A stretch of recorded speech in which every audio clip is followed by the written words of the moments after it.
राजनीति से काम तक,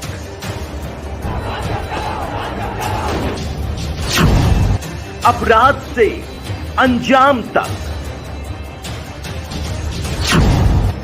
खेत से खलिहान तक, खिलाड़ी से मैदान तक, आईफा की धमाकेदार रात, सितारों से आसमान तक, अब हर खबर पर होगी हमारी नजर। पल पल बदलती देश और दुनिया की हर खबर पाइए सीधा अपने मोबाइल पर। नीतीश तेजस्वी ने यूपी आकर अखिलेश यादव से किया वो वादा जो अगर हुआ पूरा तो पलट जाएगी केंद्र की मोदी सरकार। नीतीश को पता है अखिलेश, केसीआर और ममता मिलकर ही बदल सकते हैं देश की राह। यूपी के बिना कोई भी परिवर्तन संभव नहीं। नेता 3, मिशन 1। तेजस्वी की खामोशी में बहुत कुछ छिपा है। कहानी सेट करने के पीछे चल रहा नेता नंबर 1 का दिमाग। देखिए भाजपा को सत्ता से बेदखल करने का गैर कांग्रेसी प्लान क्या है।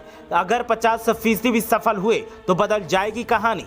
ये 3 तस्वीरें देखिए। एक में अखिलेश यादव और तेजस्वी बैठे हैं और नीतीश कुमार बोल रहे हैं। दूसरी में नीतीश अखिलेश को सम्मानित कर रहे हैं और तीसरी में अखिलेश यादव दोनों नेताओं को लीड करते हुए नजर आ रहे हैं। ये महज 3 तस्वीरें नहीं, देश में बदलती सियासत के सबूत हैं। तीसरे मोर्चे को लेकर न जाने कब से प्रयास होते रहे हैं, लेकिन सफलता हमेशा इस मोर्चे से दूर रही। लेकिन इस बार कुछ ऐसी शक्तियां साथ नजर आ रही हैं जो देश की सियासत को पूरी तरह से पलटने का मादा रखती हैं। इस खबर में सबसे पहले हम आपको बताएंगे कि नीतीश ने अखिलेश के साथ बंद कमरे में क्या वादा किया है और तेजस्वी का मौन क्या इशारा कर रहा है। फिर आपको उस नेता का गेम प्लान भी समझाएंगे जो फिलहाल चुपचाप बैठकर ये सारी सेटिंग करवा रहा है। मुलायम के बाद ऐसा चेहरा वो कौन सा है जिसकी बात कोई भी नहीं टालेगा। तो चलिए शुरू करते हैं। आप अगले 2 मिनट तक हमारे साथ बने रहिए ताकि हर वो गणित आपको समझ में आ सके जो भाजपा के लिए 2024 की राह मुश्किल बना सकने में सक्षम हो सकता है। बिहार के मुख्यमंत्री नीतीश कुमार जब लखनऊ पहुंचे तो अखिलेश यादव ने उनकी अगवानी की। प्रेस वार्ता में क्या कहा गया वो तो आपने सुन ही लिया होगा, लेकिन बंद कमरे में नीतीश ने अखिलेश से एक बड़ा वादा भी किया है। सूत्रों की माने तो अखिलेश यादव, केसीआर और ममता दीदी ने मिलकर पहले ही तीसरे फ्रंट की कहानी आधी सेट कर ली है। बस मामला इस बात पर फंसा है कि पूरे फ्रंट को लीड कौन सा नेता करेगा। नीतीश कुमार लीड करने को तैयार नहीं है और तेजस्वी के पास ऐसा कोई अनुभव नहीं है कि सबसे आगे खड़े हो सकें। इसका फॉर्मूला अखिलेश ने नीतीश को दिया तो नीतीश कुमार ने बड़ा वादा भी कर दिया है। दरअसल अखिलेश ने जिसके पास सबसे ज्यादा सीट उसी के पास फ्रंट को लीड करने का मौका दिया जाए। इस फॉर्मूले पर किसी को कोई ऐतराज भी नहीं होगा और इसी को लेकर नीतीश कुमार ने हामी भी भर दी है। खुद नीतीश अब ज्यादा लंबी राजनीतिक पारी खेलने के इच्छुक नहीं है। उनके परिवार से भी कोई सियासत में सक्रिय नहीं है। उनके बेटे ने भी सियासत में आने से इनकार कर दिया है। अखिलेश का ये दांव इसलिए भी महत्वपूर्ण है क्योंकि यूपी में ही लोकसभा की सबसे ज्यादा सीटें हैं और इसीलिए अखिलेश के पास सबसे ज्यादा सीटें जीतने का मौका भी है। एक ओर अखिलेश और नीतीश के बीच बातचीत चलती रही तो दूसरी ओर तेजस्वी यादव हाँ में हाँ मिलाते नजर आए और ज्यादातर वक्त चुप्पी साधे रहे। प्रेस वार्ता में भी उन्होंने कुछ नहीं बोला।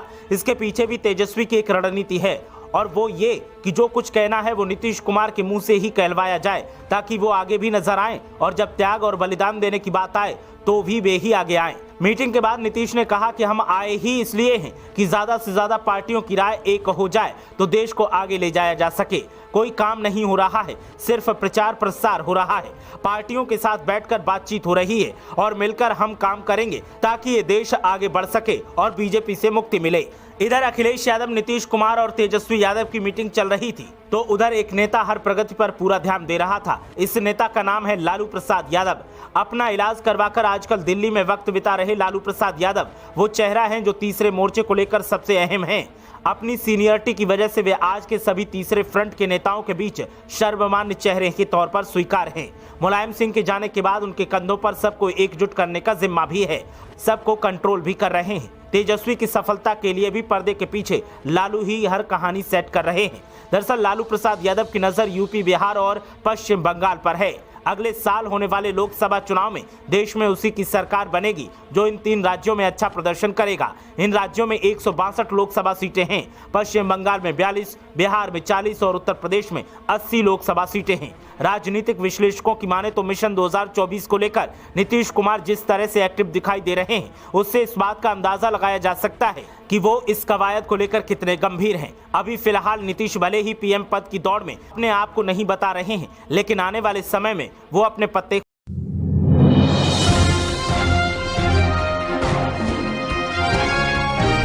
पुलिस के लोग ये जो काम कर रहे हैं इसे क्राइम सीन रिक्रिएशन कहा जाता है। क्राइम सीन रिक्रिएशन यानी किसी घटना के बाद उस जैसी ही एक घटना नाटकीय रूप से बनाना ताकि उस घटना का सच पता चल पाए। जिस घटना का क्राइम सीन रिक्रिएट किया गया है वो घटना अतीक अहमद के बेटे असद अहमद और उसके शूटर गुलाम के एनकाउंटर की है। यूपी के झांसी जिले के पारिशा डैम के पास 13 अप्रैल को हुए एनकाउंटर ऑपरेशन में असद और गुलाम का अंत हो गया था।